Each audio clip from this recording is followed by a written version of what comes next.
May...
Hindi pinapasok doon sa ano kasi walang ID. Hindi dapat sinabi mo, ako may kasama, kaya lang ang binubuhat ka, Yun kung nga, sabi ko mapapasok nga, ninyo, matutulungan ako din eh.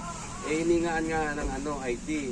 Walang ID yun. Iwan sila sa labas. Pero yung pinag-deliveran ko, pagpasok ko ng main gate, yun lang. Yung unang bahay lang, bungad na bungad.